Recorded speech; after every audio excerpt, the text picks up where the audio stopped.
then what that did was push the U.S. out. If you remember, the U.S. tried then to have some influence there. They even rejected our first. We tried to send diplomats. They said, "No, go the hell home. We're not going to talk to you." So how I became involved with Benghazi is in one of my periods after all this, right?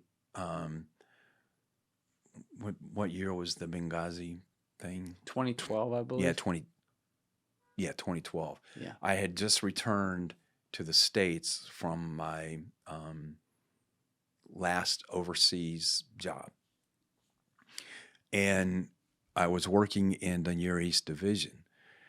And actually, I was one of the first people I was stood up what became the agency's effort in Syria. And while I was doing that job is, of course, when stuff started going down in Benghazi. And by that time, I was known as the guy that understood war stuff and all this stuff. So as things started going down, the division chief asked me to take a look at some stuff that was coming in and give my opinion. And I had my boss, I started, but then they brought in some more senior people to handle serious stuff. And my boss, he and I were in super early the morning that it was all coming out. And he started complaining about that blanking video and like that. And I'd already read a few of the reports coming out, initial raw reports coming out of Benghazi. And he said, he was blaming it on the movie and a spontaneous protest. And I said, "You're smoking dope, man. That's not that." I go, when they were coming back from the chancellery, or wherever the ambassador had been, they got hit with a linear ambush. So that's not something that spontaneous rioters are going to be able to set up. So that's a linear ambush. And second, those guys that got hit on the roof, if you look at the description of the mortar fire, there was one round that was short, then one round that was long, and then they started a whole bunch of rounds that were right on target. I go, that means that somebody it's not some guy holding a mortar tube and winging it. That it's a regular mortar set up on a tripod with people trained to run it. That once you have a short round and a long round, now adjust the dial in between and you're on target. So that's trained people. I said, so this is not a spontaneous reaction. This is a planned operation attack by trained people, right? And so that stuck out to me, and some of the other stuff that happened with Benghazi. And I've got heartburn with that. I got heartburn about the senior military and senior politicians that turned their back on a bad decision. The whole deal with Libya in the first place, that let's get rid of Gaddafi at that time, and then the way the U.S. went about, sticking its toe in the water, but then half-assing when it did, kind of ruled out us having any credibility. What do you mean in half-assing when it did? So the U.S. advisors there, they weren't, the kind of people that are up on the front lines with the people that you're directing, taking the risk and fighting. We're kind of back. Well, if you've been up there and do this, and maybe, and that when Gaddafi did fall, then what that did was push the U.S. out. If you remember, the U.S. tried then to have some influence there. They even rejected our first. We tried to send diplomats. They said, "No, go the hell home. We're not going to talk to you." And that's because we didn't, we kind of were on the outskirts, just advising, kind of like that voice on the outside. We got the money, we got this, and they're like, "Hey, we're fighting a battle." There's also, I mean, this is just how I read it from the people I talk with. There's this unfortunate reality in the world. We kind of mentioned it with Saddam briefly earlier, where sometimes you do have people in charge of other countries who are evil people, like objectively speaking. They're not good. They're dictators. They do bad things to their own people. And Gaddafi's a guy you would put on that list as well.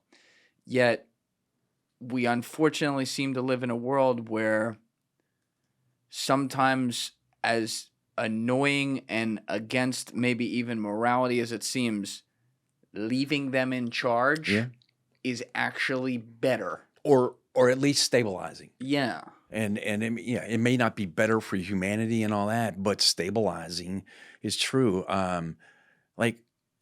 But then the thing that one of the things that frustrated me was that the politicians and I don't like to get political, but like Hillary Clinton and some other people in the Senate at that time that kind of got involved with all this, and the Obama administration, they viewed Gaddafi falling as a big thing. Why? Yeah. Because he was looking for a way to say, I'm a hard ass too. I didn't have my 9/11 moment, but I'm a hard ass too. And I said, Gaddafi must go, and look, he's gone. And that emboldened them. And then you had people looking ahead, I think, to their next political office that wanted to make some bones on this. So then it's like, let's do Syria. And then on the Let's do Syria. but on and let's say why? Because who would be cheering for let's do Syria? Yeah. All the Sunni countries, with Saudi, with the UAE, with Qatar, that saw and Kuwait that here we go into Iraq and we flipped it. So you had a minority Sunni government that was controlling majority Shia. Right. And we upended that. Well, now Iran's realignment, the Hezbollah, the whole thing with Iran and Shia Sunni, they say is out of balance. So all the Arab countries want to set the straight. Well, okay, in Syria, we got the minority Shia that are ruling over majority Sunni. So everybody's cheering for let's do this. And, so I kind of thought that, no, Syria is not the best country, but like you said, women still have some freedom there. It's better than some other places, and they're not really going after us. So why are we going to mess around in Syria? All right. Yeah. That seems to be the story, though, over and over again with so many countries. And it's like, at some point, you would think we would learn the lesson that, A, we're not too great at spreading democracy, especially in places where they don't want it, even if I think it'd be better for them to have it. They don't want it, And secondly, how many times are you going to watch this sucking sound of a vacuum happen where like, well, now that was bad, but they're chopping people's heads off on live TV now, it's, in this trade-off, that's why I've become convinced I would almost rather see the U.S. after seeing what happened in Iraq, Afghanistan, and some of these other countries, see us go to more like an Israeli strategic military policy that was punitive. The U.S., we go to Afghanistan, we want to topple the Taliban and get retribution. Well, then what we want to do, we want to fix you. Yeah. And we're going to spend all this to fix you. I would rather have it like now with the Taliban in charge. I would rather say, hey, you know what? We have every government facility and wherever you all live mapped out. And we can precision target the hell out of it. We will bomb you into the Stone Age. If you screw with us or an attack is facilitated from you again, we're not going to come in and fix your country and do that. We're going to come in, we're going to bomb the crap out of you, we're going to topple you, and then we're gone. We're not going to come in, we're not going to fix your country back up, we're not going to do anything. No BlackRock for you. Yeah. And, now maybe that will have a lot of government contracting companies not making their profits.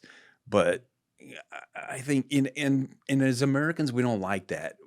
We don't mind going in and throwing out a country or attacking it, but we want to tell ourselves it's for the good of everybody in the long term. So we'll invest $1 trillion and a whole bunch of lives and a whole bunch of treasure and effort here to make us feel better. And I think it'd be better that, okay, I'm mad at you, you hit me, I'm going to punch you in the nose, and then I'm going to turn around and walk away. See, Gary, you just open up an entire can of worms right now. And normally I'd keep cooking with you, but we got to stop. Time. We just did 2 of them, and I got a guy here Yeah. to do another one. But this was a lot of fun. So thank you so much for doing this. And I will literally leave it off right there because I kind of want to start the next conversation with you going through that philosophy because there's a lot there. Yeah, we'll do that. All right. Hey, it's been fun. Thanks a lot. Thanks for coming up. All right, everybody else, you know what it is. Give it a thought. Get back to me. Peace. Thank you guys for checking out this clip. If you haven't already subscribed, please subscribe and hit the like button on this video. It is a huge, huge help. And if you'd like to check out this clip's full podcast episode, that link is in the description below or right here. And finally, you can follow me on Instagram and X by using the links in my description below.